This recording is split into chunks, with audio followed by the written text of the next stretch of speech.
besoin de toi. Viens, Jésus,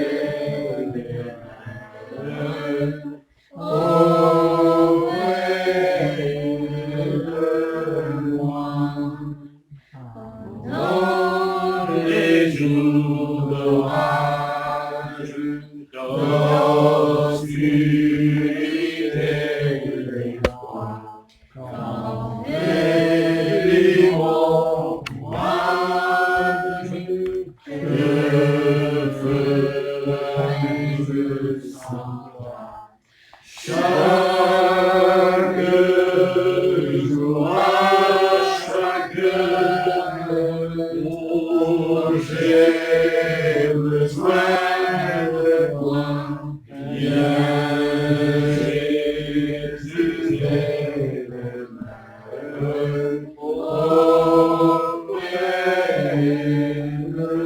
auprès-de-moi.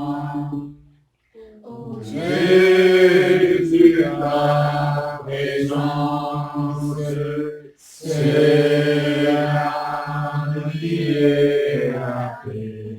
La paix dans la souffrance et la vie à jamais. Chaque jour, à chaque heure, oh, j'ai besoin de toi. Viens, Jésus,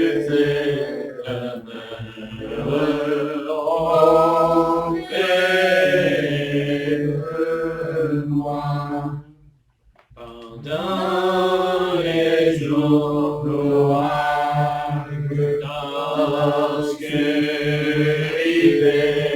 et froid, quand faiblit mon courage,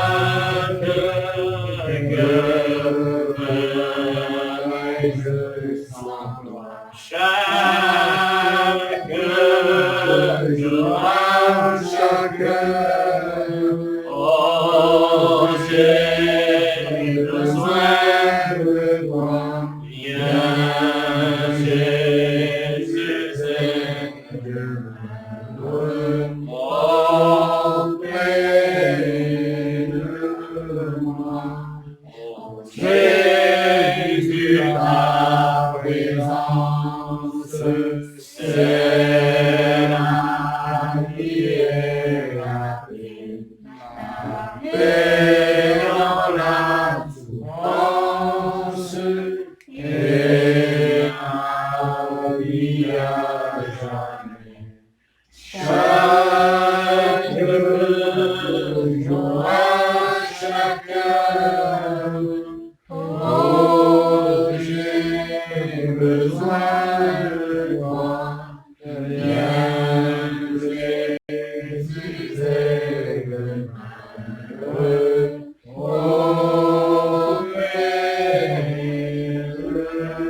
auprès-de-moi. Amen. Chante encore un peu.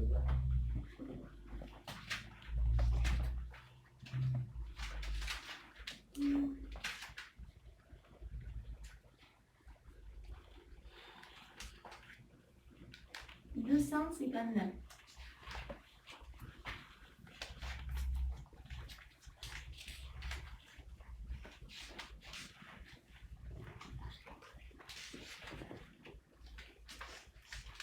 $259. Oui.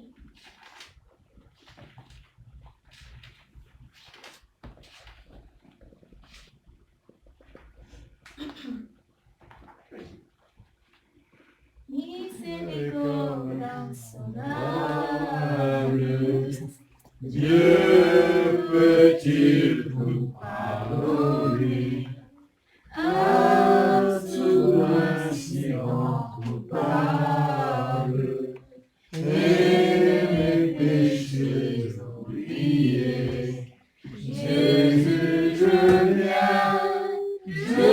viens à toi, tel que je suis, je viens à toi. Jésus,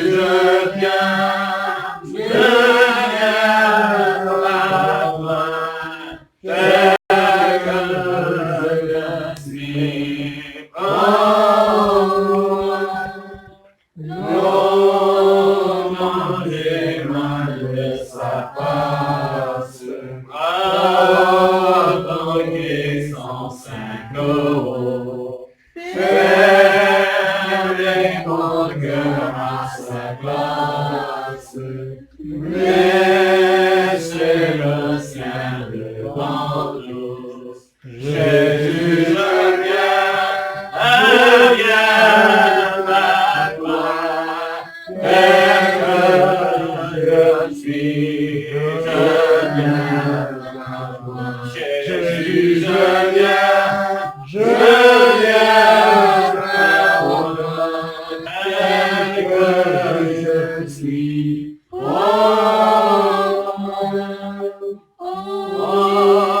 Jésus, avancez, je veux être libéré de tout péché qui m'obsède, et par jamais délivré. Jésus, je viens à toi, tel que je suis, je viens à toi. Jésus, je viens à toi, tel que je suis. Oh, alléluia, plus de doute, mon fardeau n'est enlevé. Pour le ciel, je suis en route, heureux pour l'éternité. Jésus, je viens à toi, tel que je suis, je viens à toi. Jésus, je viens à toi, tel que je suis. Prends-moi. Amen. Amen. On va prier.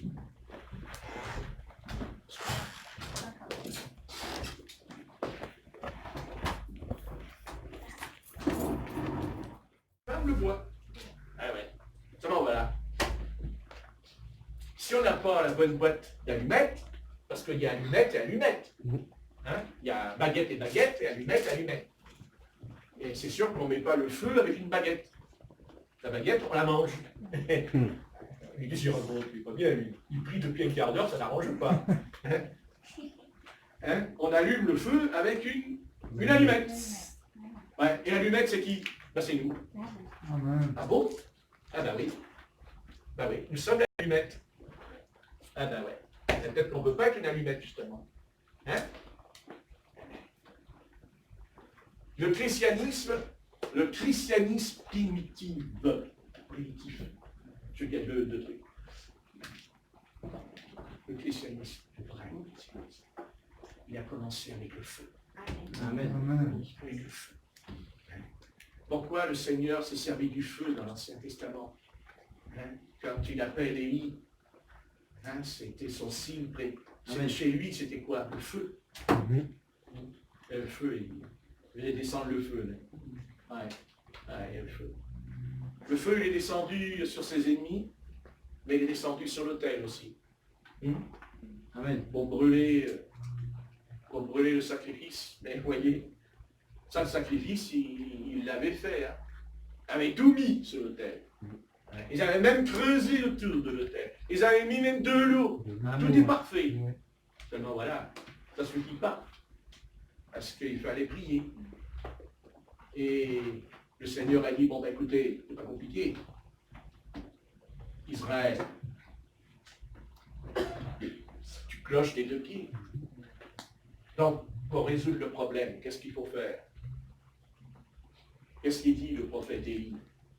D'accord, il leur dit, faites un autel, mettez les taureaux dessus, creusez autour, mettez de l'eau. Mais c'est bien tout ça. Mais imaginons-nous que le prophète Élie, quand il prie, le feu ne descend pas. Qu'est-ce qu'ils auraient fait les prophètes de Baal? ils auraient rigolé. Hein. Mais c'est le contraire qui s'est produit. C'est plutôt Élie qui s'est mis à rigoler. D'ailleurs, il est dit qu'il se moquait d'eux. Même. Hein. Il leur a dit, ben alors, allez-y, là, allez, mettez-le le feu. Alors il pourriait, il oubliait, hein. Il faisait des incisions et tout. Heureusement qu'il y a Corinne pour l'aider. Donc voilà. Hein. Plus elle est malade, plus elle est spirituelle. Plutôt malade. Bon. Bien aimé, à quoi ça servait s'il n'y avait pas le feu? Est-ce que ça aurait ramené le peuple d'Israël à l'Éternel si le feu n'était pas descendu? Et le feu est descendu. Il est descendu, il y avait combien qui priaient pour y descendre? Un homme, pas deux, un. Il y en a beaucoup, hein? Eh bien oui, mais il est descendu quand même. Eh bien écoutez, si ce soir il y en a un, merci Seigneur. Amen. Si ce soir il y en a une, il ne faut pas oublier les féminins, les masculins. Hein? Un seulement! Amen. Et ça a ramené toute la nation d'Israël. Parce qu'Élie était un homme consacré.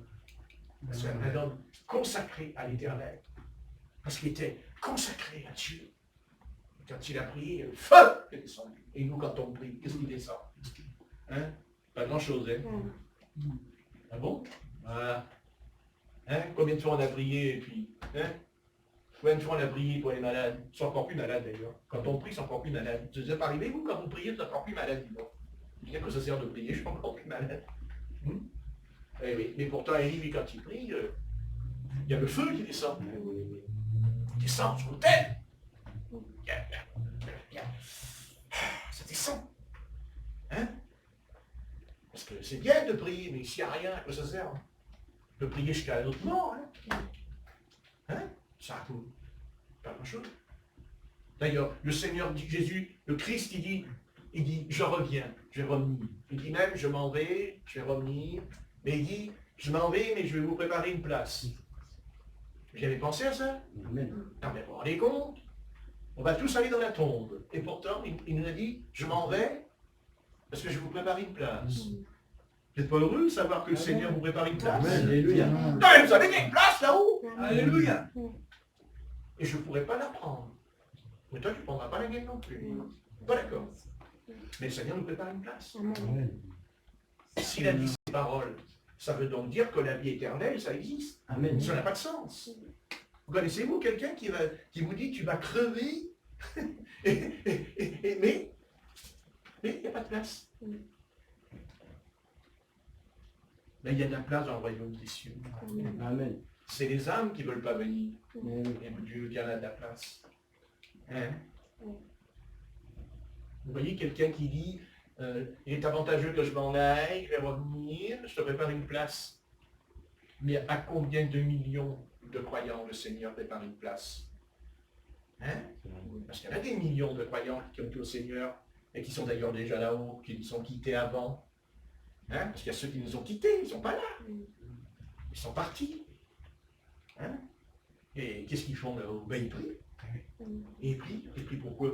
Ben ils prient, puis ils disent Seigneur, fais qu'ils ne tombent pas, fais qu'ils ne se cassent pas la figure, fais qu'ils restent debout, parce que nous pensons que quand on va quitter la terre, on ne va plus prier. Hein? On va s'allonger sur un canapé, et puis on va regarder la télé. Hein? Allô Seigneur, tu me prépares une place? Mais prépare-moi une belle télé. Hein? Ah, la télé. Ah, la télé. Ah, rien que le mot télévision. Ah! Ça fait penser à l'apôtre Pierre sur le toit. Il avait la télévision. Quand il a vu la nappe qui est descendue, il a mis Canal+. Il a vu la nappe qui descend. Ouais. C'est intéressant ça. Vous savez pourquoi on est pauvre spirituellement? Mais parce qu'on est plongé là-dedans. Et vous savez pourquoi la télévision elle existe? Vous voyez que la télévision elle existe simplement que c'est parce que l'homme est savant? Non. La télévision c'est l'adversaire. C'est lui qui a inventé ça. C'est lui qui a fait venir ça sur le terrain. Parce qu'il a compris le diable. Il a compris. Il s'est dit, de toute façon, cette humanité là, dans laquelle nous vivons, il ne va pas faire comme l'autre humanité qui se mettait le genou devant un veau. Hein? Vous voyez, vous, Emmanuel Macron qui se met à genoux devant un veau. Hein? Il met à genoux devant le veau. Le veau d'or. Ben, peut-être que l'or, ça, il l'emmènerait. Ça, ça c'est certain. Hein? Mais aujourd'hui, vous pensez que ça a changé? Vous croyez que les dons ont changé? Mais Satan n'a pas changé. La Bible dit qu'il s'appelle le malin. Et c'est ce que Dieu dit, il dit le malin, c'est écrit, le malin, c'est l'apôtre Jean qui dit le malin. Hein? Il est malin. Hein? Pourquoi croyez-vous qu'il a fait tomber Ève et Adam dans le péché? Parce qu'il était malin. Parce que s'il n'avait pas été malin, il ne serait pas tombé non plus. Et il est malin, comment il est malin? Ben parce qu'il connaît la Bible. Il connaît la parole du Seigneur. Il cite les textes. Parce qu'il est malin. Quand je pense qu'il y a des millions de chrétiens qui ont la Bible, ils ne l'étudient pas. Heureusement qu'ils n'ont pas affaire à Satan. Parce que Satan, il les mettrait par terre en 2 secondes. Il leur dirait, il est écrit. Et eux, comme ils ne lisent pas la Bible, ils ne pourraient pas dire, il est écrit, puisqu'ils ne lisent pas. Hein? Quelle misère. Je comprends quand le Seigneur il dit à l'église de Laodicée, tu dis que tu es riche et tu es pauvre. Hein, oui, et tu dis que tu vois, et te dit, et la banque, le compte en banque, il est plein dans l'église. T'es riche, t'es riche, t'es riche, t'es riche. Eh oui, mais tu es pauvre. Non, qu'est-ce qu'on est pauvre? Qu'est-ce qu'on est pauvre? On n'a pas le feu. Il n'y a pas le feu, il n'y a pas le feu. Il n'y a pas le feu, il n'y a pas le feu. Pourquoi il n'y a pas le feu? On n'est pas enflammé, on n'a pas trop envie. Hein? Quand ça va mal, oui, le Seigneur, d'accord. Mais de temps en temps, une petite prière, de temps en temps, une petite lecture à la Bible, hein, quand même. Hein? Je l'aime, mon Seigneur, je ne veux pas lui faire quand même de la peine. Hein? Mais il n'y a pas le feu. Il n'y a pas le feu. Oh. Eh ben, dis donc, quand il fait froid en Sibérie, s'il n'y a pas le feu, vous allez mourir. Il faut allumer le feu. Hein? Alors Dieu, qu'est-ce qu'il fait dans notre vie? Eh bien, il permet qu'il y a la Sibérie. Ah ouais, d'un coup, il fait froid. Il dit, qu'est-ce qui se passe? Qu'est-ce qui m'arrive? J'ai des épreuves. Et nous, on dit, oh là, le diable. Mais c'est rien, non, pas du tout. Non, la Bible, c'est pas ça. C'est pour que tu allumes le feu. Parce que si tu n'allumes pas le feu et qu'il fait moins 20, tu vas mourir. Alors, qu'est-ce qu'on fait pour ne pas mourir? Alors, on achète des manteaux. On achète de la fourrure. C'est ce que fait l'Église. L'Église, elle a des manteaux, elle a de la fourrure, elle a tout. Elle ne manque de rien, l'Église, aujourd'hui. Hein? Merci Seigneur. Hein? Elle a même du Coca-Cola. Vous vous rendez compte? Elle a tout, l'Église. Et l'Église, elle a quelque chose qu'elle n'a pas. Elle a un petit mot, un tout petit mot qu'elle n'a pas, l'Église. On va le lire ce soir, ce petit mot, dans Acte 2. Hein? Et on va lire à partir du verset 1, si Corinne veut bien, si elle peut, bien sûr, Seigneur. Merci Corinne, tu peux le lire? Oui, oui. Et les miracles, mais bon. On n'est pas Moïse. Hein? Qu'est-ce qu'il y a dans Acte 2? Il y a un petit mot qui me... Vous savez, c'est quelque chose qui me fait du temps. C'est dans mon cœur, là, dedans. Hein? Vas-y, Corinne. Lorsque le jour de la Pentecôte arriva, ils étaient tous ensemble dans le même lieu.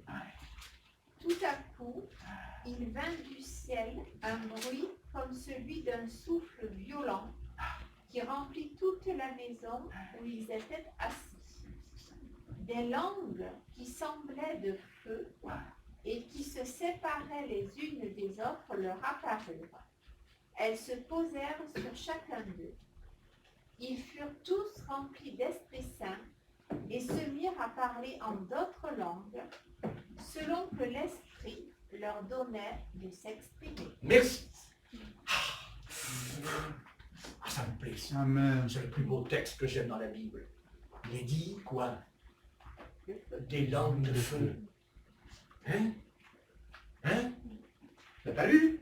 Oui. Amen. Il y a le feu. Amen. C'est ça le baptême du Saint-Esprit. Hein? Il y a le feu. Amen. Le feu. En Suisse, on dit le feu. Le feu. J'ai été en Suisse plusieurs fois, alors ça. Le feu. Il y a le feu. Amen. En Suisse, on dit le feu. Ouais. Eh oui. Ah, il y a le feu. Hein? Ah. Ah. Aïe, aïe, aïe, aïe, aïe, aïe, aïe. Aïe, aïe, aïe. Nos réunions sont vides, nos réunions sont... Mais c'est triste. Il n'y a pas le feu. Eh oui. Et c'est pour ça qu'on a froid. On a froid. Oui. Donc, il faudrait qu'il descende pour purifier les conversations tout à l'heure. Hein. Allez, arrêtons. Hein? Pourquoi on est si haut? Non mais, attendez. Hein, vous avez vu? Là, ça part, hein? D'un seul coup, là. Chou! Hein? Ah, ouais. Ah, ouais. Ah, il y a Jésus qui était là, hein, c'est sûr. Hein? Le maître, il est descendu, là, d'un coup, là. Hein? Mais ça ne veut pas dire que vous n'avez pas le Seigneur, hein? C'est pas ça. Ça veut dire qu'il y a un mélange. Ça veut dire qu'il y a les deux en même temps. Et pourquoi il y a ce mélange en nous? Parce qu'on a ouvert une porte qui n'est pas la bonne porte. C'est-à-dire, on ouvre la porte du Seigneur, bien sûr, mais on en ouvre une autre.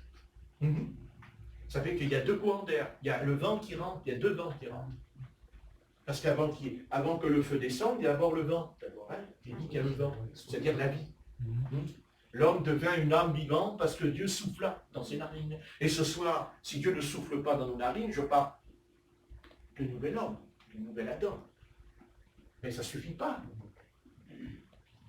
Hein? Il y a ce petit mot, là, hein? Le feu, les langues de feu, hein? Leur apparurent et se posèrent sur chacun d'eux. Alléluia. Amen. Alléluia. Chose, là. Hein? Ce petit, c'est ça qui, c'est pas, écoutez, hein, ils étaient 120, ils étaient rassemblés, c'était un groupe extraordinaire, puis ils n'étaient pas entourés de n'importe qui, ils avaient l'apôtre Pierre quand même, hein, le Seigneur lui a dit, je donne les clés du royaume, alors les chrétiens vont rendre compte, l'apôtre Pierre, hein, Patrick sort de là, hein, oh, ça laisse l'apôtre Pierre, hein, toi tu es un bon garçon, mais bon, l'apôtre Pierre, après, il a quand même renié le Seigneur 3 fois par même. Il ne va pas l'oublier quand même. Hein. On lui pardonne. Mais si le Seigneur ne l'avait pas choisi, lui, il était capoute. Hein. C'est fini. Ah bah, qu'est-ce que vous croyez? Voilà, on a oublié que le Seigneur lui a dit, mais j'ai prié pour toi pour que ta foi ne défaille point. Mais si Jésus n'avait pas prié pour lui, bah ouais. Ça s'appelle la prédestination, oui. C'est ça la prédestination. Non, la vraie prédestination. Ceux qui vous disent, il n'y a pas de prédestination, alors vous sortez ça. Vous leur dites, ah bon, il n'y a pas de prédestination. Mais alors pourquoi l'apôtre Pierre, le Seigneur lui a dit? Hein? Mais il a dit aussi que il se relèverait. Amen. Et pourquoi il a fait ça, l'apôtre Pierre? Pourquoi il a fait ça? Et parce qu'il lui manquait le feu. Parce qu'il lui manquait cette petite flamme qu'il va recevoir à la Pentecôte. Bien sûr qu'il a eu le Christ avec lui, mais ça ne l'a pas empêché de le renier. Et pourtant, il a vu le Seigneur qui ressuscitait Lazare. Il a vu le Seigneur qui ressuscitait les morts. Il a vu le Seigneur qui chassait les démons devant lui. Il a vu le Seigneur ce qu'il faisait avec les lépreux. Mais il a quand même dit, je ne le connais pas. Ah oui, il a dit, non, je ne le connais pas. Il a dit. Et oui. Et comment Satan l'a fait tomber, l'apôtre Pierre? Hein? Par une petite femme, une servante, dit le texte, elle est venue, hein? Et elle lui a dit, toi aussi tu étais avec le maître? Moi? Je ne connais pas le Seigneur, moi. Vous vous rendez compte pour en arriver là? Et même, le Seigneur va aller plus loin avec lui, parce qu'il va l'amener sur un terrain, il dira, le coq qui va chanter. Le coq, mais le coq, ça ne chante pas le soir, hein, ça chante le matin. Le matin, au réveil. On devrait mettre un coq dans notre chambre.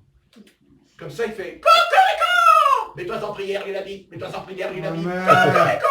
Cocorico! Mets-toi en prière, il a dit. Mets-toi en prière, il a dit. Cocorico! Les voisins, ils disent, qu'est-ce que c'est ce truc là, le coq? Hein? Ben oui, mais le coq, c'est ça, il réveille le matin. Oui. Ben oui. À l'armée, il y a la trompette. Mais les paysans, ils ont le coq. Hein? C'est ça. Cocorico! Hein? Enfin, nous ne faisons pas le coq, hein, attention. Hein. Dans la basse-cour, hein, parce que, attention, il y a des prédicateurs qui font le coq. Hein. Il a dit, je ne connais pas. Il a dit, je ne connais pas. Il a dit, je ne connais pas. Ah ouais. Et pourquoi il a fait ça? Vous voulez savoir pourquoi? Parce qu'il n'avait pas reçu le baptême dans son esprit. Oui. Sans lui, on retourne d'où on sort. Hein. On a tendance à l'oublier, le baptême dans le Saint-Esprit. C'est lui qui nous garde. C'est vrai. Et quand il l'a reçu, sa faiblesse ne l'a pas quitté pour autant. Non. Ah non, parce que sa faiblesse, elle est ressentie une autre fois. C'est dans l'église de Galate. Ah ben oui. Il sait, Il s'est caché. Et pourquoi l'apôtre Paul l'a repris? Parce qu'il mangeait avec eux. Et parce qu'il a toujours mangé avec eux. Parce que pour étudier un petit peu la Bible et s'apercevoir qu'en vérité, l'apôtre Pierre, il a mangé avec eux. Vous savez quand il a mangé avec eux la première fois? C'est chez Corneille. Mais oui, il a mangé chez Corneille avec eux, c'est obligé. Il a mangé avec eux, bien sûr. Donc il n'y a pas fait de différence là. Parce qu'on sait très bien qu'un païen n'avait pas le droit de manger avec un juif. C'était une abomination à l'époque. D'ailleurs, aujourd'hui, ça l'est encore pour certains. Bien sûr, il ne mange pas avec nous. Hein? Et l'apôtre Pierre, il mangeait avec eux chez Corneille. Alors pourquoi après il s'est faufilé quand l'apôtre Paul est arrivé? Parce que c'est sa faiblesse qui est ressortie. Et vous voyez cette faiblesse? Vous voyez, depuis que Jésus lui a parlé dans Matthieu 16, hein, quand il lui a dit c'est pas la chair et le sang qui t'ont révélé qui je suis, c'est mon Père qui est dans le ciel qui t'a révélé qui je suis. Mais sur cette révélation, je bâtis mon église, mais malgré que Dieu l'a choisi, il a dit je donne les clés. Il a dit. Oui, c'est écrit, il dit je donne les clés. C'est marqué. Le Christ, il n'a pas dit à l'apôtre Paul, je te donne les clés. Il n'a pas dit aux autres apôtres, je te donne les clés. Mais attendez, écoutez bien, il a dit les clés du séjour des morts pour ouvrir.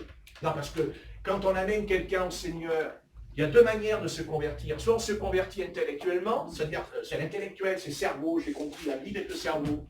Mais on n'est pas sauvé parce qu'on a compris la Bible avec le cerveau. On est sauvé parce qu'on est sorti du séjour des morts. Amen.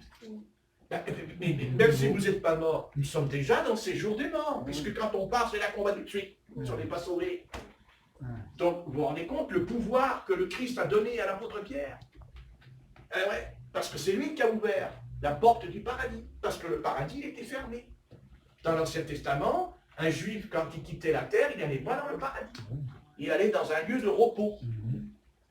Ce qu'on appelle le séjour des bienheureux, ça s'appelle, dit l'évangile de Luc. Donc, quand Jésus-Christ parle là, au sujet de Lazare, du riche et de Lazare, il n'est pas dans le paradis, Abraham. Il est dans le séjour des bienheureux. C'est pas pareil. Après, le paradis, c'est plus haut. Et la porte était fermée. Eh oui, la porte était fermée. C'est certain. Bah oui. Et quand beaucoup de pasteurs qui disent le Seigneur Jésus est descendu en enfer pour sauver les pécheurs, ça c'est pas vrai. Le Christ n'a jamais été en enfer. D'abord, pourquoi le Christ irait en enfer? C'est un lieu de perdition. Il a été dans le séjour des bienheureux, mais les âmes étaient encore enfermées, elles étaient dans une prison, puisqu'il fallait qu'elles sortent de la loi. C'est ça la prison, c'était la loi. Ils étaient enfermés dans la loi de Moïse. Amen. Et ils étaient en prison.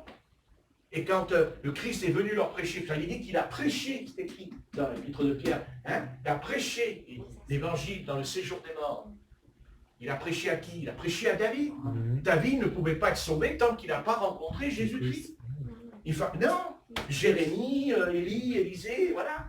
Même peut-être même des rois qui ont péché, qui vous dit que Saül ne s'est pas repenti quand il a vu le Seigneur Jésus. On n'en sait rien. Il s'est peut-être repenti, et le Seigneur l'a fait sortir de là. Vous comprenez? Il a pu sortir, ils sont sortis. Et quand l'apôtre Pierre prêche l'évangile, il a les clés. Et quand quelqu'un se convertit, une vraie conversion, c'est quand on quitte le séjour des morts. C'est-à-dire qu'on a la vie éternelle. C'est-à-dire qu'à un moment donné, on est converti. On est converti, on a la vie. Ah oui.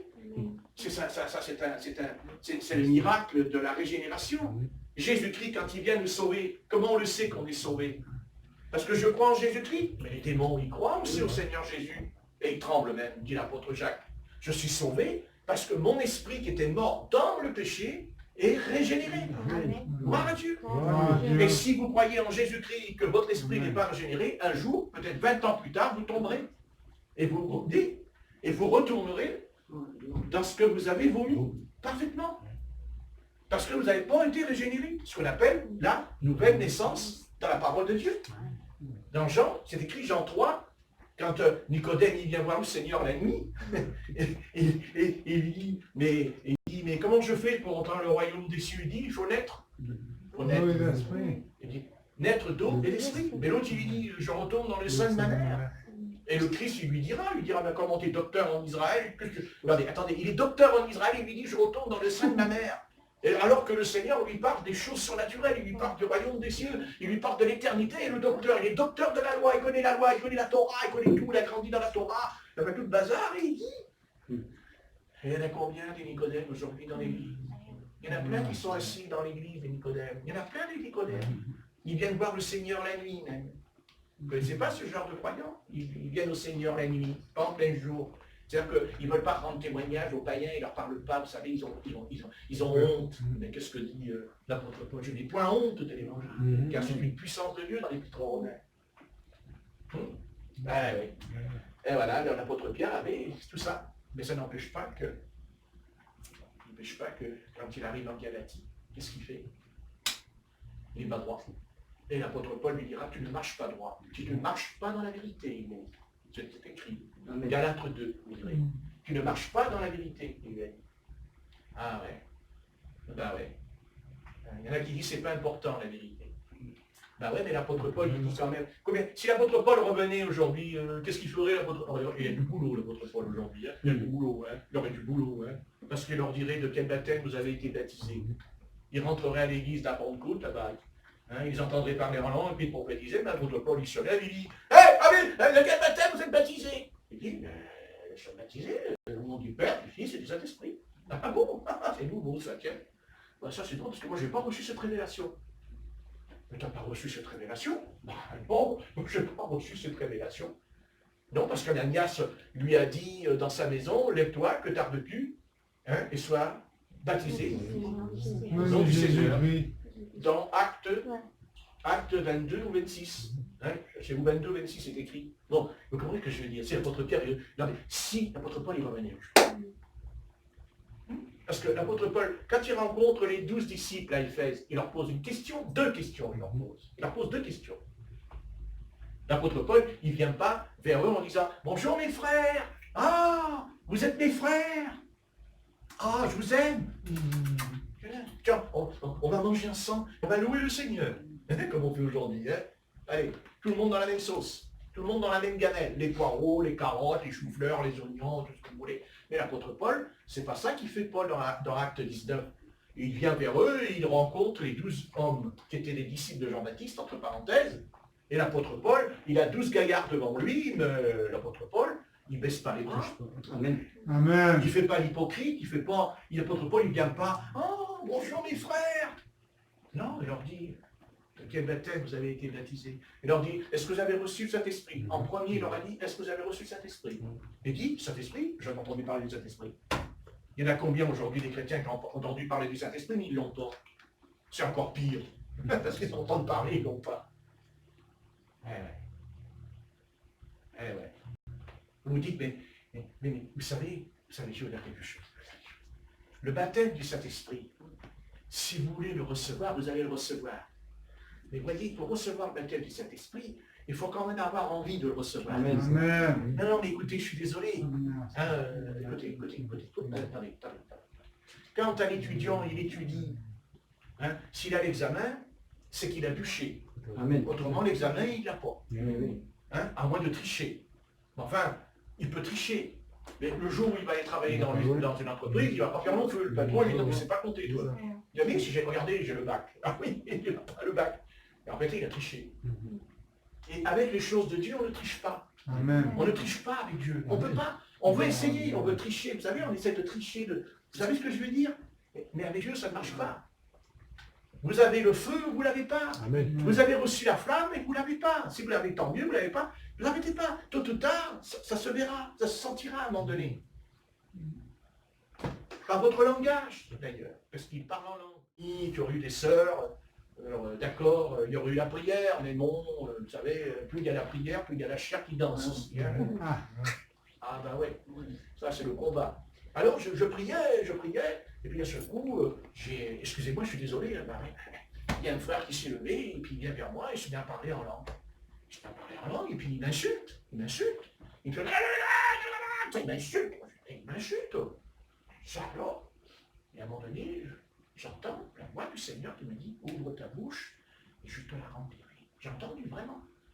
Qu'est-ce que j'ai fait? Moi j'ai fait Alléluia, Alléluia, paf, qui est sorti d'un coup. Par en langue, je me suis levé, il y a lui qui fait et l'autre qui fait Et moi, je fais, bah, c'est pas ça. Il tombe par terre, il est roulé, il a été sous le lit. Et sous le lit, vous savez ce qu'il faisait? Miaou, miaou. Le diable, c'est les démons. Vous ne pouvez plus supporter la présence de Dieu. Et c'est comme ça qu'il est reçu. On m'aurait dit, parce qu'on nous dit comment on reçoit cet esprit, dans une réception, quand les pasteurs y prient, quand les pasteurs nous imposent les mains. Comme si on peut dire à Dieu comment il doit faire. Vous savez, c'est quand même bizarre qu'on dit à Dieu comment les choses doivent se passer. Vous voyez, dans les choses divines. Mais le Seigneur, il a horreur de ça. Il fait comme il veut. Amen. Moi, j'ai connu une sœur qui était missionnaire, elle a reçu le Saint-Esprit en tricotant. Elle tricotait devant moi, et à ce coup, elle s'est bien parlé en langue des coups. Elle tricote. Bien sûr. Mais pourquoi? Bien sûr. Mais attention, si vous recevez cet esprit, il va falloir marcher droit. Amen. Gloire à Dieu. Il faut marcher droit. Et l'apôtre Pierre, il a reçu le baptême du Saint-Esprit, mais il ne marchait pas droit. Alors Dieu il lui a envoyé, la dose, hein. Il lui a envoyé l'antibiotique, hein, l'apôtre Paul. Hein. Il n'a pas envoyé n'importe qui.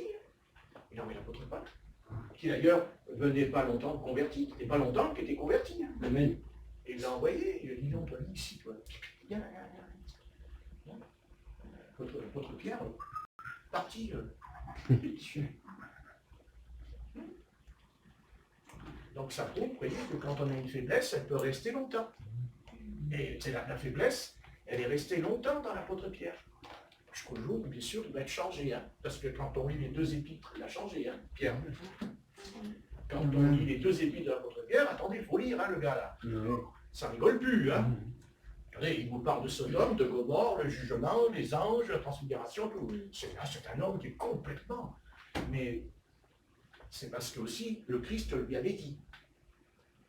Il lui a dit, quand tu étais jeune, tu allais où tu voulais, tu dis ce que tu voulais, mais quand tu seras plus âgé, un grand te scindra et te mènera où tu ne voudras pas, c'est-à-dire à la croix. Parce que l'apôtre Pierre a été crucifié sur la croix, comme son maître. La seule différence, c'est que lui, il a dit, la tête en bas. Vous savez, hein, il a fait du chemin, l'apôtre Pierre. Hein. Entre-temps, il a fait du chemin. Mais le Seigneur fait son chemin en nous. Amen. Vous savez, ce qu'on est ce soir, dans un an, peut-être qu'on sera différent. Hein. Amen. Merci Il ne Seigneur. faut pas croire. Hein. C'est son chemin, le Seigneur, en nous. Hein, il faut qu'il Alléluia, brise. Hein. alléluia. Brise, hein. Brise, on est costaud, hein. On est balèze, hein. Attention, hein. Oula. Puis un petit coup de colère, là, un petit coup de... une semence, là, un petit coup de colère. Hein.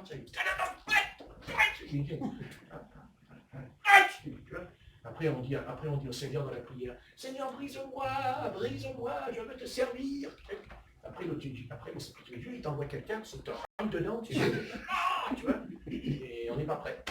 Et puis un jour, on ne sait pas pourquoi, et puis on est prêt. Après on peut nous dire tout ce qu'on veut, on peut nous balancer des œufs, des carottes, des poireaux sur la figure. Voilà. C'est fini. On est prêt. Alors qu'est-ce qu'on fait comme effort après qu'on passe en colère, hein? L'effort, hein? L'autre elle vous poursuit, vous savez, vous êtes là. Oh Dieu, garde-moi. Oh Dieu, retiens-moi, je vais faire un malheur. Je vais faire un malheur. Hein? C'est pas facile, hein? Parce que l'autre, ça y va, hein? Mais un jour, c'est fini. C'est fini. Un jour, vous allez dire une parole, voilà, c'est terminé. Ça coupe le sifflet. Alléluia, alléluia. Voilà. Mais voilà, un jour, voilà, comme toujours au téléphone, il peut tomber la raide. Et avant, je ne pouvais pas mettre au répertoire. Ben oui, un petit Patrick, il a pris des coups, et après, à un moment donné, les choses se mettent en place. Vous comprenez? Les choses se mettent en place quand on parle. Et voilà. Mais c'est long, hein. Moi, je suis long, hein. Je suis dur de la feuillette, hein. Alors, c'est long, hein. C'est Patrick, c'est très long, Patrick. Hein. C'est pas le seul. Patrick, on lui dit plusieurs fois la chose, il dit oui, mais Oui, c'est pas content. mais un mois plus tard, ça recommence, hein. Il faudrait t'entraîner, hein. C'est l'armée. Hein. C'est l'armée, hein. Mais un jour, on ne sait pas pourquoi, ben voilà, c'est comme une branche, elle se casse. Quand une branche elle est cassée, c'est fini. Elle est cassée. C'est fini. C'est fini. C'est comme Jacob. Amen. Terminé. Qu'est-ce qu'il fait quand il est brisé? Ah ouais. Et c'est quand il fait ça qu'il est spirituel. Et quand il est en forme, il n'est pas spirituel. Alors des fois, le Esprit de Dieu, il sait pourquoi. Il a ses raisons. Amen. On ne connaît pas. C'est pour ça que quand on prie pour un malade, il faut avoir beaucoup de discernement quand même. Parce qu'il faut du discernement, parce qu'il ne faut pas non plus prier pour quelqu'un pour qu'il soit guéri, alors que c'est Dieu qui permet qu'il soit malade, parce qu'il y a des points dans la personne qui doivent être changés, transformés. Alors on s'oppose à Dieu après. Eh bien oui, on s'oppose au Seigneur. Voilà. C'est pour ça que moi je ne crois pas trop, moi je dis franchement, je ne crois pas trop à tout. Vous savez, les grandes réunions d'évangélisation qu'il y a eu dans les années 60, je veux dire franchement, quand je regarde les vidéos, je vous dis honnêtement, peut-être que je me trompe, mais j'ai un doute. J'ai un doute. J'ai un doute. Je parle au niveau de la guérison, j'ai un doute. Parce que quand Jésus guérit les malades, il semblerait qu'il les guérit un par un. Mais il ne le fait pas en spectacle. C'est-à-dire qu'il n'y a pas chez lui des choses. Il semblerait que quand Jésus guérit, il semblerait qu'une vraie guérison chez le maître, il y a un but spirituel dans la personne. J'ai remarqué. Il y a un but quand même. Vous voyez? D'ailleurs, mais regardez, même la guérison au niveau des 10 lépreux, il y a quand même un but. Puisqu'il dit, il n'y en a qu'un qui est revenu. Oui. Vous voyez ce que je veux dire? Il dit, il y en a qu'un qui est revenu. Il a guéri les 10, c'est vrai. Mais il y en a un qui revient. Mais Dieu se sert quand même de cette chose pour montrer que son fils ne guérissait pas comme on...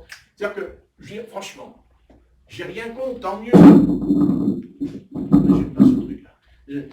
Tant mieux si les gens sont guéris, moi je veux bien, mais qu'est-ce qu'il en est resté de toutes ces campagnes de guérison? Qu'est-ce qu'il en est resté? Vous voulez me le dire? Eh bien, je vais vous le dire, moi. Toutes ces sœurs et tous ces frères qui ont été guéris, après, 20 ans après, ces sœurs avaient les cheveux carrément coupés et mettaient les pantalons. Et ils ont été guéris par le Seigneur, dans l'Église. Donc, qu'est-ce qui reste? Qu'est-ce qui reste? Et même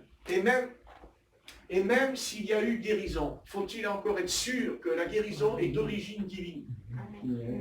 Car si elle n'est pas d'origine divine, ce qui m'amènerait à ne plus me sanctifier. Car le but de la guérison, c'est de me sanctifier, d'après moi. Puisque le but de l'évangile, c'est d'abord le but de l'évangile. Je sais que je change de conversation, mais je sais conduire par Dieu, c'est comme ça chez moi. Le but de l'évangélisation, c'est quoi? C'est la purification. Amen. Je ne vois pas le message de l'évangile qui ne me purifie pas de tout péché. C'est dans ta vie qu'il y a le péché, c'est que tu n'as pas été purifié. Il y a quelque chose qui ne va pas. Je veux dire, le but de l'évangile, on sait, c'est la croix. Mais c'est quoi la croix? La croix, c'est de me purifier. Amen. C'est de me laver. Pas à l'extérieur, à l'intérieur de me laver. Mais être lavé, il y a deux manières d'être lavé par le Seigneur. Il y en a deux. C'est certain. Eh oui, il y a la parole qui me lave, et il y a le sang précieux du Seigneur qui me lave. Il n'y a pas que le sang, il y a la parole. Le sang de Jésus n'est pas efficace s'il n'y a pas la parole, car je ne peux pas avoir la vraie foi si je ne crois pas en la parole, puisque la parole est la semence incorruptible. Je ne vois pas comment je peux naître de nouveau, je ne vois pas comment je peux être saint devant Dieu si d'abord la parole n'a pas fait son œuvre. Donc le but de la rédemption, c'est la croix, c'est le sacrifice, c'est l'expiation. Le Christ, il meurt, c'est-à-dire que c'est l'expiation. Il dit, Jésus, il dit, je meurs. Mais dans l'Ancien Testament, quand le Seigneur sauve un juif, il dit, apporte-moi un agneau. Apporte-moi un agneau. Les plus pauvres apportaient une tourterelle, ce qui est le cas pour Marie et Joseph. Quand ils ont été au temple, ils ont apporté, parce qu'ils n'étaient pas riches. Mais ils ont apporté, Quelque chose. voilà, ils apportent la chose. C'est-à-dire que quand ils apportaient l'agneau, parce que l'agneau, soit ils l'achetaient, ou soit ils le sacrifiaient de leur troupeau. Donc ils perdaient quelque chose.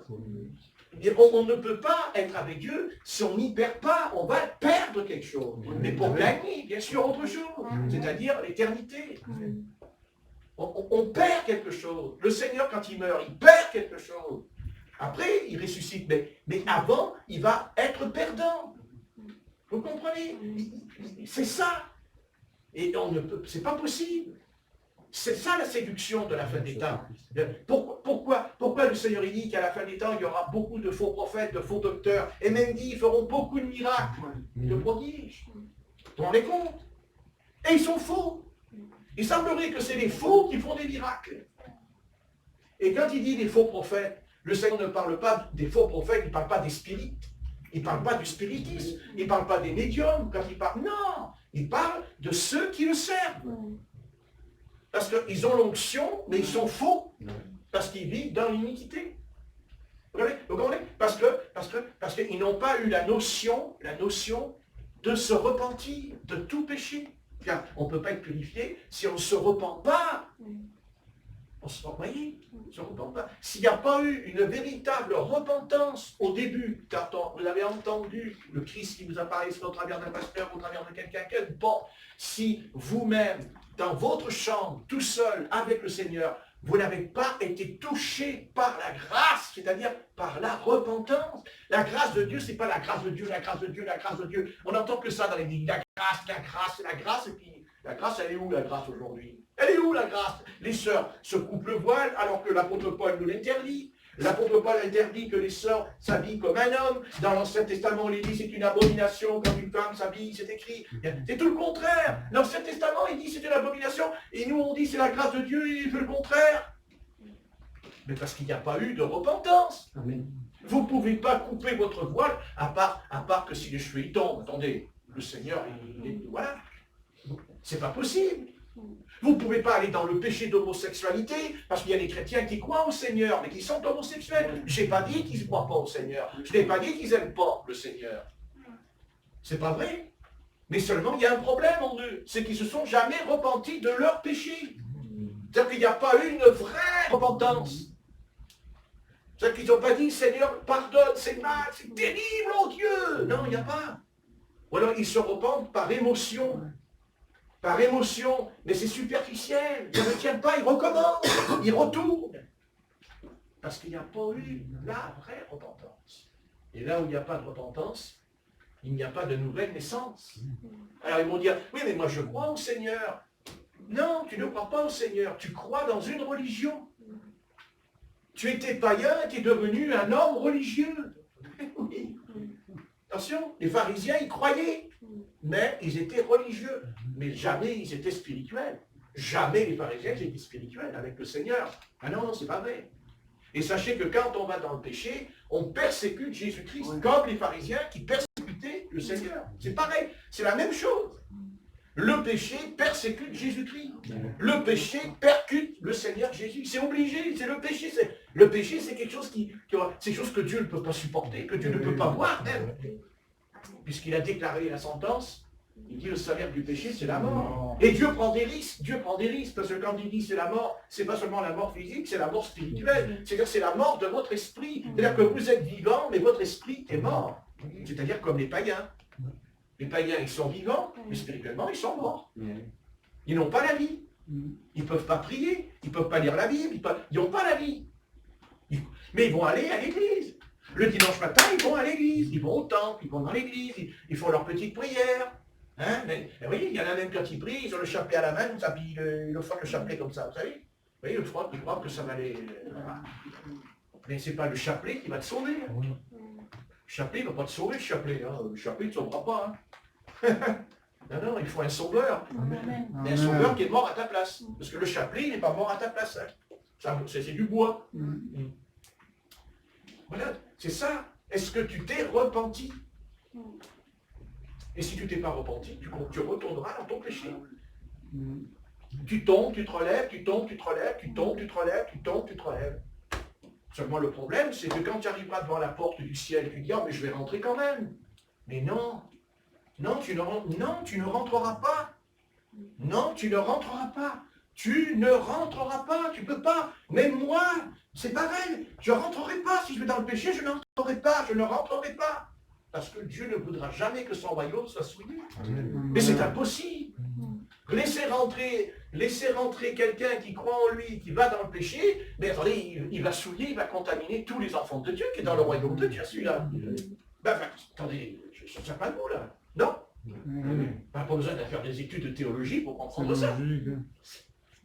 Donc l'œuvre du Seigneur, c'est ça, la grâce, c'est d'abord que le Seigneur veut me laver, me purifier, et après me sanctifier. Parce que la sanctification, c'est quoi? C'est le départ, justement. C'est ça. C'est pas la repentance qui est un départ. Non, non, non, non, non. Le vrai départ en nous, c'est la sanctification sans laquelle personne ne verra le Seigneur. Il n'a pas dit la repentance ne verra pas. Il a dit la sanctification. C'est quoi la sanctification? C'est le prolongement de la repentance. C'est-à-dire que je ne peux pas me sanctifier si je ne me suis jamais repenti. Vous comprenez? C'est le déclic. Attention, la repentance, ce n'est pas un remords. Ne pas confondre le remords et la repentance. C'est pas pareil. Parce que le remords, c'est je regrette, mais je recommence. Mais ça, c'est pas ça. La repentance, c'est pas un remords. La repentance, c'est un contact avec l'esprit qui nous montre que nous avons offensé le Seigneur. Nous l'avons offensé, nous l'avons blessé, le Seigneur. Et c'est là, alors qu'on peut fondre en larmes. Mais pas par une émotion, mais par la révélation que j'ai péché, que j'ai transgressé. J'ai transgressé la loi. Parce qu'on ne peut pas se repentir s'il n'y a pas la loi. Il y a la loi de Moïse, il y a la loi sur le mont du Sinaï. Dieu a donné la loi, pas seulement aux Juifs, à toute l'humanité. On dit c'est à Israël la loi. Non, non, non, non, non. Dieu, il n'a jamais dit la loi, c'est que pour toi. La loi, c'est pour chacun d'entre nous. Puisque même Dieu dit que la loi est écrite dans nos cœurs, dans la conscience. Et il dit même par le feu, et non par de l'encre, mais par le feu. Vous comprenez? Voilà, on est pécheurs, on est maudits, on est perdus. Et malheureusement, je sais qu'on ne veut pas entendre cette phrase, mais que ça nous plaise ou que ça ne nous plaise pas. De toute façon, ça vous plaît ou ça ne plaît pas, qu'est-ce que ça peut faire? Ça ne changera rien. Soit vous irez en enfer, soit vous irez au paradis. Oh, en enfer, au paradis. Mais ça, c'est du Moyen-Âge, mon frère. Ah bon? Bah alors, Lyon, alors Dieu est dans le Moyen-Âge, alors. Moyen-Âge, le Seigneur.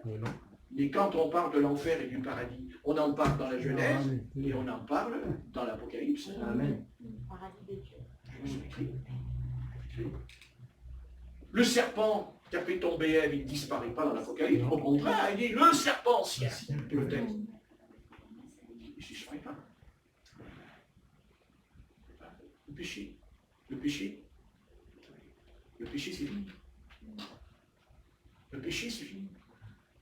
C'est même pas la peine d'y penser. C'est même pas la peine. Ça ne sert à rien. C'est réglé d'avance parce que c'est signé en bas. Et la signature. Donc il faut arrêter. Amen. Tu dis, mais je ne peux pas arrêter. Tu ne peux pas parce que tu ne peux pas. Amen. Oh, pas de truc. Si on veut, on peut. C'est pas vrai. Si tu veux, tu peux. Amen. Que le Seigneur t'aidera, oui. Amen. Ce que moi je ne peux pas, c'est mourir à mon péché. C'est Jésus qui est ça, oui. Mais le Seigneur va me dire, d'ailleurs le Seigneur le dira même aux malades, quand un jour il rencontrera Bartimée l'aveugle, le Christ il se penche parce que l'autre il crie « Fils de David, fils de David, fils de David !» Fils de David, il vient vers lui et il dit « Que veux-tu que je fasse ?» Il lui pose la question. Il vient pas, il lui met pas la main sur la tête, et puis il dirait au nom, il dit « Voilà, je suis le Messie, je te guéris. » Voilà. Non, il dit « Que veux-tu » Il pose la question « Que veux-tu » Et ce soir, c'est ça la question. Que veux-tu? Que veux-tu?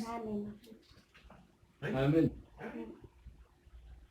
Moi, je connais quelqu'un dans ma vie qui m'a dit, pour revenir au Seigneur, elle m'a dit, voilà, elle dit, c'est pas que je veux pas, je ne peux pas. Voilà. La réponse, voilà, c'est pas que je ne veux pas, mais je ne peux pas. Ça, là, voilà, elle est un peu forte. Voilà. C'est pas que, non, je ne peux pas. C'est pas que je ne veux pas. Enfin, je vois pas le rapport. Enfin bon. Si tu ne peux pas, c'est que tu ne peux pas. Voilà. Et pourquoi tu ne peux pas? Et parce qu'il y a des liens. Parce que le péché, c'est un lien. Le péché, c'est une chaîne. Et d'ailleurs, le péché, c'est quoi? On est esclave. Eh ben ouais, ouais. Remarquez, quand on se convertit, on est aussi esclave. Alléluia, Et du de Christ. Seigneur. Amen. Alléluia. Yes. Parce que le mot serviteur, c'est pas tout à fait dans le texte, c'est esclave.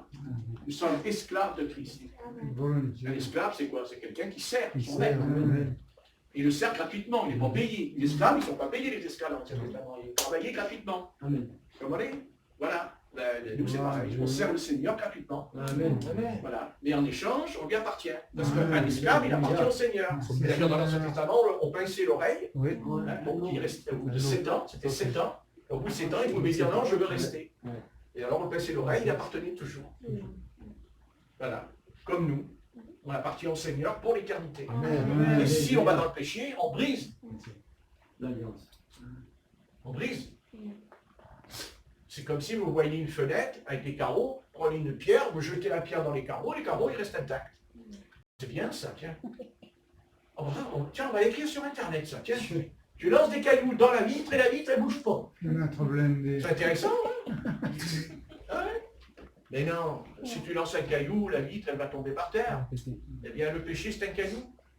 Et malheureusement, le péché, lui, vous savez, le péché, le péché, en fait, le péché, il n'est pas gentil, hein. Il nous fait croire qu'il est gentil. Mais le péché, il n'est jamais gentil, le péché. Le péché, il ne nous aime pas. Seulement, pour nous attraper, il faut un appât, comme un poisson. Hein. Ma foi, les sardines dans le vieux port, là, hein, il y en a plein, mais elles ne sortent pas. Hein. Vous voyez où les sardines, vous qui sortirez là, du vieux port, les secours, vous marchez au vieux port, puis vous arrivez, il y a toutes les sardines qui sortent là, à vos pieds. Là. C'est sympa. Hein. Ben non, il faut mettre un canne à pêche, il faut mettre un... Hein. C'est comme l'autre qui va à la pêche, puis il ne met pas d'appât. Vous savez, il est là, hein, toute la journée. Là. Et puis, ça mord. Ça mord. Bon. Et après, il sort la canne à pêche, tu dis, mais il est où l'appât? Tu peux rester là toute la nuit. Et bien spirituellement, c'est pareil. Le diable, il met un appât. Il faut faire comprendre. Il met un appât. Il n'est pas bête, il n'est pas idiot. Il met l'appât. Ça dépend de... Il met l'appât toujours par rapport à notre nature. Ne l'oubliez jamais, il agit par rapport à notre nature. Car chacun de nous a une nature différente. Et ne vous inquiétez pas, il ne mettra pas un appât qui ne correspond pas. Ah non, non, il mettra un appât qui va correspondre à ma nature. Vous comprenez? Parce qu'il le sait, il connaît ma nature. Satan, s'il ne connaît pas ma nature, il est plus Satan alors. Hein? Il est un ange. Non, non, il connaît ma nature. Il dit, il a une boîte, et dedans il y a des appâts. Il dit, tiens, il y a la boîte, il y a marqué appât pour Patrick Bart. Ah ouais. Appât pour Nicolas. Appât pour Rebecca. Un appât. Moi? Oh, je ne porte pas, moi. C'est ce que tu crois. On verra. Vous comprenez? C'est l'appât. D'ailleurs, quand on pêche, pour attirer un poisson, on fait comme ça. Comme ça, vous faites pour que la paille bouge. Comme ça, vous faites. Et le poisson, il dit, oh, qu'est-ce qui se passe? Tiens. Oh, hein, voilà. Et puis en plus, la paille que vous mettez un poisson en plastique. Attendez, c'est un poisson en plastique, le gars. Hein. Il ne sait pas pourquoi le poisson, il mord, parce qu'il a vu le plastique. Il a vu le poisson. Voilà, mais c'est ça le diable. C'est ça le diable. Il nous proposera toujours quelque chose qui n'est pas réel. Mais il mord. Si, mord. Hein? Ça s'appelle le fruit défendu. Là, c'est ce que dit la Bible, le fruit défendu. Mort. Une fois que la mordure, on dit, oh non, mais c'est pas grave, mais moi je suis fort, je fais la prière, je vais jeûner, et puis je m'en sortirai. Tiens, Tintin. Vous connaissez Tintin et Milou? Hein? Non. Non. Vous n'allez pas rouler le diable comme ça. Le diable, lui, il va vous rouler. Mais lui, vous ne le roulerez jamais. Parce qu'il sait ce qu'il fait. Voilà. Et des fois, il peut avoir un grand homme de Dieu devant lui. Un grand homme de Dieu, grand. Et on dit, oh lui, le diable, il va lui mettre un appât. Tiens, la sardine qui bouge le port. Non, il va lui mettre un petit tétard. Un tout petit tétard. Selon le petit tétard, il a quelque chose qui lui plaît. Comprenez l'autre, c'est bon. C'est bon. Non, le problème, c'est que le tétard, il descend dans l'estomac, mais l'hameçon, il t'aurait dans la bouche. Parce que quand on parle à Napa, on parle à l'hameçon. Non? Et il rend là. Voilà. Et là, et ben voilà. Et nous, qu'est-ce qu'on fait? Ben, le diable, il moulinette. Vous comprenez? Parce qu'il moulinette, le diable. Ben, c'est normal, on n'est plus dans son royaume. Nous, on est dans l'autre royaume. Donc il faut qu'il nous sorte du royaume pour nous remettre dans son royaume. Alors vas-y, il moulinette.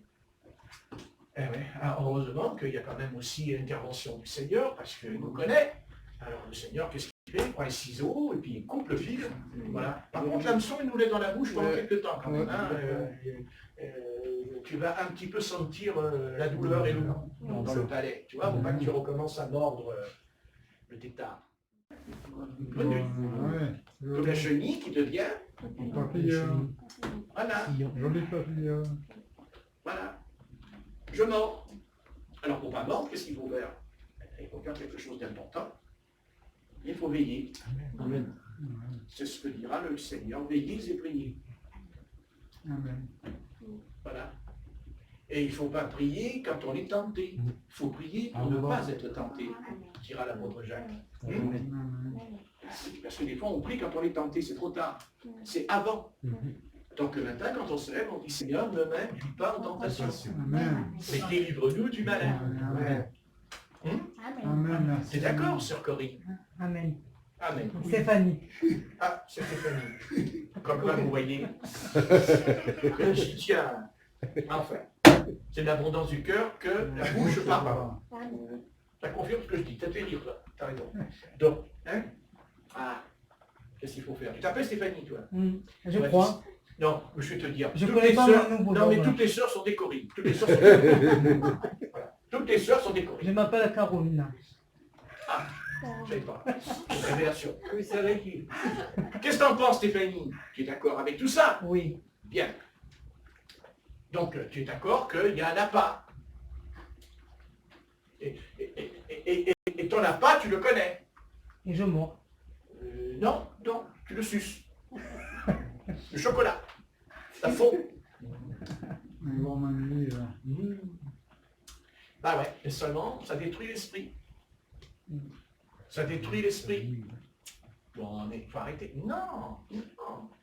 Mais écoutez, la parole de Dieu, quand elle parle de certaines choses, elle ne s'adresse pas aux païens. Elle s'adresse aux enfants de Dieu. Amen. Donc, si je dis à un païen que le chocolat est un appât, il va dire, lui, tu l'envoies à une Toulouse. Mais un chrétien comprend très bien ce qu'il dit le pasteur. Parce que le petit chrétien, au fond de lui, il sait, au fond de lui, que... Parce que du chocolat, il n'est pas dit qu'on n'a pas le droit de manger du chocolat. Qui d'ailleurs, c'est très bon pour la santé, surtout le chocolat noir. C'est très bon. Mais, je veux dire par là, ça dépend dans quel état d'esprit je vais le manger, le chocolat. Est-ce que je le mange parce que c'est un besoin, peut-être que, voilà, de temps en temps. Mais, il y a autre chose. Et cette autre chose, c'est que là, on n'est plus esclave de Christ, on est esclave d'autre chose. Et quand on ne peut pas dire non, c'est qu'on a un problème. Parce que le péché, c'est qu'on ne peut pas dire non. Et ne pensez pas que la nourriture, c'est pas un péché. Parce que le Christ, il dit que même pour être enlevé, c'est lié à l'enlèvement. Dans Luc, les excès du temps. Et oui, et les boissons, l'excès. Donc le Seigneur n'a pas dit qu'on ne peut pas manger du chocolat. Il a dit, il ne faut pas manger toute la tablette d'un coup. C'est pas pareil. Et c'est là qu'on pêche. Parce qu'on va tout se mettre dans le carcan. Dans le carcan. Grâce soit rendue au Tout-Puissant, qu'il y a le popo qui nous attend. Parce que s'il n'y avait pas popo, on serait dans un état lamentable. Imaginons-nous que ça ne sort pas, cette histoire, de là. Vous voyez, il n'y aurait même pas assez de place pour les malades aux hôpitaux. Donc, on mange du chocolat. On a le droit de manger du chocolat. Mais si, dans ma tête, ça tourne, et que je sors dans la rue pour aller au magasin, pour m'acheter ça, et mes empiffrés, ah, il y a un problème. Ah, il y a un problème sérieux devant le Seigneur. Alors, il faut le résoudre. Amen. Et ça se résout dans la prière. Amen. Dans la prière, en disant tous les jours, Seigneur, tu connais ma faiblesse. je te prie de me délivrer. Et après, ça ne nous empêche pas de manger, ça n'empêche pas de manger. On dit carré. Voilà. Parce que la nourriture, si on fait un excès de nourriture, on peut être malade psychiquement. Vous savez que les grands malades psychiques, et je le connais parce que j'ai été avec Alain, je suis rentré dans les chambres, les malades psychiques, très souvent, c'est la nourriture. D'ailleurs, ils mangent très vite. Hein, ils mangent très vite. Ils dévorent. Ils dévorent. Il y en a qui va les jeter. Ils mettent tout dans la bouche, ils n'arrivent pas à faire un temps comme nous, de pause, et leur esprit est détraqué. Parce que la nourriture, on ne pense pas, mais la nourriture, c'est lié au jardin d'Éden, l'arbre, manger. Donc, on mange, puisque le Seigneur veut qu'on mange, autrement il n'aurait pas envoyé la manne, il n'aurait pas envoyé les cailles dans le désert. Si Dieu il n'a pas dit qu'il ne faut pas manger. Ce que Dieu ne veut pas, c'est l'excès. Et d'ailleurs, il n'y a pas que ça, pour tout le reste. Tout ce qui est un excès est un péché. Vous comprenez? C'est l'excès. Voilà. Par contre, il y a un endroit dans votre vie où vous ne ferez jamais un excès. Jamais. La Bible. C'est la prière. Alors là, Alléluia. jour et nuit, le Seigneur ne te dira pas c'est un excès. Mais la nourriture, il faut faire attention. Je peux manger une pomme, je peux manger une orange, mais dans quel état d'esprit je la mange? Est-ce que je la mange parce que j'ai convoité la chose? C'est une convoitise. Parce que je ne peux pas m'en empêcher. C'est trop dur. Moi, des oranges, j'en bois tous les jours, des oranges. J'en ai une, d'accord, mais enfin, ça me passe par-dessus la tête. Mais pour certains, non. C'est important.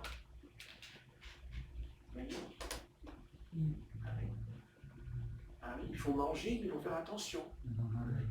Hein, il faut manger pour vivre.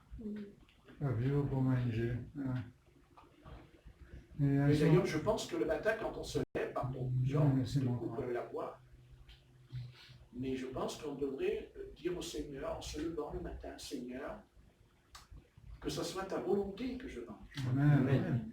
Parce que dans ce pays de l'Occident, dans l'Église de l'Occident, son plus grand péché en Occident, et ça je le sais, c'est la nourriture.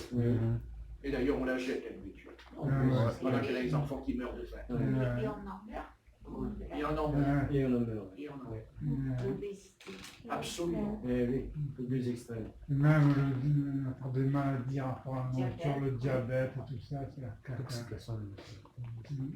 C'est pas facile. Parce que moi, m'en fous du chocolat. M'en fous.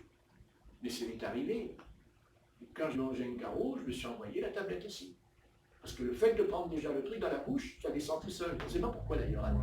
C'est curieux. Ouais, c'est polar. Le chocolat, c'est terrible. Ouais, c'est vrai. Moi, le chocolat, le mettant à la bouche, je ne sais pas pourquoi tu le... Ça va vite. Non, c'est bon. C'est l'instinct, on dirait l'instinct. Vous savez, comme un instinct. Vous voyez? Selon ce qu'on ne sait pas, c'est qu'après, spirituellement, c'est-à-dire qu'après, on n'a plus de vie spirituelle. On n'a plus la vie spirituelle. Elle meurt, ces choses-là pas. Tant qu'on n'a pas résolu ça. Alors, Seigneur, contrôle-moi. Amen. Amen. Ne dis pas demain je ne mangerai plus de chocolat, d'abord tu ne vas pas le faire. Parce que qu'un jour tu le reprendras, ce sera pire. Pire. Pire. Simplement, il faut doser. Maintenant, il y a aussi des fois des aliments où certaines personnes, il ne faut pas qu'ils le prennent carrément, parce que c'est quand même grave. Par exemple, quand il s'agit du pinard. Coca-Cola, l'alcool, le thé, moi je ne veux pas m'en prendre parce que c'est... Non, mais on peut boire du Coca-Cola, c'est pas interdit. Ce Moi, qui est non, interdit, on va c'est pas l'excès. L'excès. L'excès. L'excès. Voilà. On peut manger une pizza sans se l'envoyer tout entière tout seul. Vous voyez ce que je veux dire? Ça, c'est pas le coca, ça. Mais c'est la pizza. La moitié. Ouais. Ouais. Je t'entends plus, là. J'ai mangé qu'un hier avant-hier. Ah, La pizza, miam. Non, mais la moitié chacun, moitié maman. Oui, moitié non, mais- moi, quand même. Attends, mais quand même, Seigneur. Chose là, moi. Pas plus raisonnable que moi. Là, ça met deux poches de gigot. Ah, t'aurais dû m'inviter. Bon, on va prier là. Bon.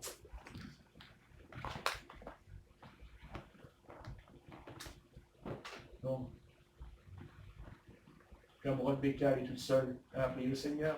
Ça lui donnera des forces. Amen. Amen.